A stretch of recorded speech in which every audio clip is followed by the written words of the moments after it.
নমস্কাৰ মই প্ৰিয়ংকা আশা কৰো আপোনালোক সকলো ভালে কুশলে আছে আজিৰ এই ভিডিঅ'টোত মই আপোনালোকক খাবৰ কাৰণে বিৰাট সোৱাদ লগা আৰু আমাৰ শৰীৰৰ কাৰণে বহুত উপকাৰী হোৱা বইল ৰেচিপি এটা বনাই দেখাম ৰব বইল বুলি কোৱাৰ লগে লগে এনেকে নাভাবিব যে মই সব বস্তু কুকাৰত দি পেলে হুইসেল দি পেলে কিবা বনাম হেনেকুৱা নহয় স্টেপ বাই স্টেপ বেলেগ ধৰণে মই বইল ৰেচিপি এটা বনাম আৰু এই ভিডিঅ'টোত মই আমাৰ অসমীয়া সমাজৰ এটা এনেকুৱা নিয়মৰ কথা কম যিটো নিয়ম আমাৰ বইল খাদ্য খোৱাৰ লগত জড়িত আৰু যিটো নিয়ম আমাৰ শৰীৰৰ কাৰণে বহুত বেছি ভাল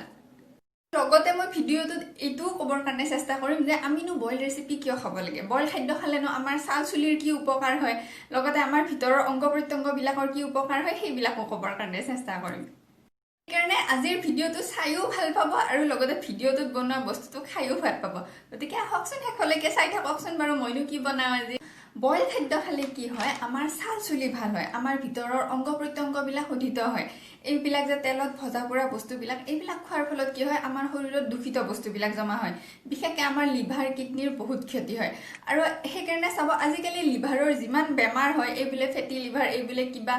সেই বেমাৰবিলাক আগৰ যুগৰ মানুহবিলাকৰ নাছিলে কাৰণ কি আমাৰ পূৰ্বপুৰুষসকলে ইমান তেলত ভজা পোৰা বস্তু নাখাইছিলে সেইকাৰণে আমি যদি মাহটোৰ বেছিভাগ সময় এনেকৈ বইলকৈ বনোৱা বস্তু খাওঁ তেতিয়াহ'লে আমাৰ বেছি ভাল হয় কিন্তু আমাৰ বহুতখিনি মানুহে কি কৰে তেলত ভজা পোৰা বেছিকৈ খায় বইল কমকৈ খায় কিন্তু আচলতে কথাটো আমি উল্টা কৰি দিব লাগে আমাৰ সামৰ্থ্য অনুযায়ী বা আমি যিমানখিনি পাৰোঁ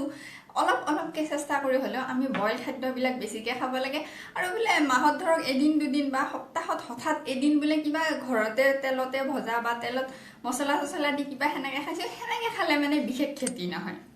আমাৰ লিভাৰটো কেনেকুৱা জানেনে আমাৰ লিভাৰটোৰ যদি কিবা ক্ষয় ক্ষতিও হৈছে সি বিশেষ ইমান আমাক একো মানে সিগনেল নিদিয়ে যে মই বেয়া হৈছোঁ দেই এনেকৈ নকয় একদম বহুত বেছি যেতিয়া হৈ যায় নহয় তেতিয়াহে সিগনেল দিয়া আৰম্ভ কৰে সেইকাৰণে আমি কি কৰিব লাগে ধৰক আমি এনেকুৱা এটা টাৰ্গেট লৈ ল'ব লাগে যে মই মাহৰ 15 দিন এনেকুৱা একদম তেল মছলা নিদিয়া বইল খাদ্য খাম সেনেকৈ বেছি দিন একেলগে বইল খাদ্য খালে কি হয় আমাৰ লিভাৰটোত যিবিলাক দূষিত বস্তু জমা হৈছে নহয় সেই বস্তুবিলাক লাহে লাহে নোহোৱা হয় কিন্তু আপোনালোকে চেষ্টা কৰিব পাৰে বোলে এইটো মাহত মই 15 দিন বা 20 দিন এনেকৈ বইল খাদ্যই খাম আৰু এটা কথা হৈছে কি এই যে ধৰক আমাৰ ঘৰত মানুহ ঢুকালে আমাক যে 15 দিন বা 12 দিন সকলোৰে নিয়মটো বেলেগ বেলেগ এই যে বইল খাব দিয়া নহয় এই নিয়মটোৰ আঁৰত আছে এইটোৱে কথা যাতে 15 দিন 20 দিন আমি বইল খাদ্য যেতিয়া খাম নহয় আমাৰ লিভাৰটো মানে চাফা হয় এক্সাৰসাইজ কৰি থকাৰ লগতে এনেকুৱা তেল মছলা নিদিয়াকৈ বইল খাদ্য খাই নহয় তেতিয়াহ'লে অতি সোনকালে আপোনালোকৰ পেট ওলোৱা সমস্যা আৰু শকত হোৱা সমস্যাও সমাধান হ'ব এতিয়া মই যিটো বইল ৰেচিপি বনাম এই ৰেচিপিটো বনাবৰ কাৰণে লৈছোঁ মগু দালি আৰু বিভিন্ন ধৰণৰ চব্জি এতিয়া আপোনালোকে যদি মগু দালি নলৈ পেলাই অন্য দালি ল'ব বিচাৰে ল'ব পাৰে কিন্তু মগু দালি ল'লে খাবৰ কাৰণে বেছি সোৱাদ হয় আৰু ইয়াতে মই চব্জিৰ ভিতৰত লৈছোঁ অকণমান আলু বিলাহী বেঙেনা ধুন্দুলি জিকা স্কোৱাছ কেঁচা অমিতা আৰু ফুল এতিয়া মই যি চব্জি লৈছোঁ আপোনালোকে সেইকেইবিধ চব্জি ল'ব লাগিবই বুলি কথা নাই বাকী আপোনালোকে এই সংসাৰত যি চব্জি খাই ভাল পায় চব ল'ব পাৰে আৰু এটা কথা এই আঞ্জাখন বনাবৰ কাৰণে কিন্তু দালিতকৈ চব্জিৰ পৰিমাণটো বেছি হ'লে ভাল বা নহ'লে দালি আৰু চব্জি দুইটা যদি সমান পৰিমাণৰ লয় তেতিয়াও হ'ব বাৰু এতিয়া এয়া দেখিছে মই প্ৰথমতে কুকাৰটো পাতি দিছোঁ গেছত আৰু জুইটো কমাই ৰাখিছোঁ আৰু কুকাৰটোত তেল বা তেনেকুৱা বস্তু মই একোৱেই দিয়া নাই একদম খালী কুকাৰ এতিয়া কুকাৰটোত মই প্ৰথমতে চব্জিখিনি দি দিছোঁ ঢাকন নামাৰাকৈ কম জুইত মই চব্জিখিনি অলপ সময় লৰাই থাকিম আৰু এতিয়া মই দালি নিদিওঁ কিন্তু দালিখিনি অকণমান দেৰিকৈ দিম আৰু গেছটোৰ আনফালে মই আন এটা কুকাৰত দালিখিনি বহাই দিছোঁ এতিয়া দালিখিনি উতল অহাৰ লগে লগে দালিখিনিৰ ওপৰত এনেকৈ বগা বগা ফেনবিলাক জমা হ'ব আৰু এই ফেনবিলাক আমাৰ শৰীৰৰ কাৰণে খুবেই বেয়া সেইকাৰণে আৰু অলপ উতল আহক এনেকৈ বগা বগা ফেনখিনি ওলাব যে এই ফেনখিনিও পেলাই দিম আৰু দালিখিনি মই এবাৰ ঠাণ্ডা পানীৰে ধুই পেলাইহে মই বনাম এতিয়া গেছটোৰ আনফালে থকা চব্জিখিনিত মই অকণমান পিংক সল্ট দি দিছোঁ পিংক সল্ট দি এইখিনি ভালদৰে লৰাই মই জুইটো কমত দি কুকাৰৰ ঢাকনখন ওপৰতে দি থৈ দিম যাতে চব্জিখিনিৰ পৰা ধুনীয়াকৈ মানে ৰস ওলায় পানী ওলায় যেতিয়া চব্জিবিলাকৰ নিজৰ পানীতে চব্জিখিনি ধুনীয়াকৈ সিজে তেতিয়া চব্জিখিনি খাবৰ কাৰণেও সোৱাদ হয় আৰু স্বাস্থ্যৰ কাৰণেও বহুত ভাল এতিয়াই হুইছেল আহিব নিদিওঁ মই সেইকাৰণে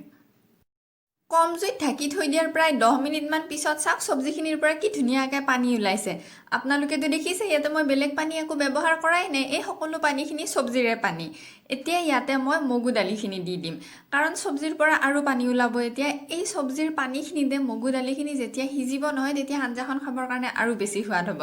এতিয়া হুইছেল আহিব নিদিওঁ মই চব্জিখিনিৰ পৰা আৰু পানী ওলাব যিহেতু সেইকাৰণে মগু দালিখিনি দি মই কম জুইত আৰু অলপ সময় ঢাকি থৈ দিম কম জুইত ঢাকি থৈ দিয়াৰ আৰু 10 মিনিটমান পিছত চাওক এতিয়া কিমান পানী ওলাইছে এতিয়া ইমান পানী ওলাইছে যিহেতু আৰু বেলেগ পানী দিয়াৰ দৰকাৰে নাই আপোনালোকৰ যদি এনেকুৱা হয় তেতিয়াহ'লে বেলেগ পানী নিদিলে হ'ব এতিয়া ইয়াতে মই দুটামান হুইচেল আহিব দিওঁ আৰু আপোনালোকে যদি হালধি দিব ইচ্ছা কৰে এতিয়াই দিব পাৰে মই হালধি নিদিওঁ আজি দুটা হুইচেল অহাৰ পিছত এইখিনি এনেকুৱা হৈ গৈছে আৰু এটা কথা হৈছিলে ৰ'ব এইখিনি হুইচেল দিয়াৰ আগতে ইয়াতে মই এটা ভোট জলকীয়া দিছিলোঁ সেইখিনি ৰেকৰ্ড কৰিব পাহৰিলোঁ এতিয়া মই ভোট জ্বলাটো বিচাৰি দেখাইছোঁ এইটো ভোট জলকীয়া দিছিলোঁ মই আপোনালোকে যদি ইচ্ছা কৰে ভোট জলকীয়া দিব পাৰে নহ'লে বেলেগ জলকীয়া দিলেও কথা নাই বাৰু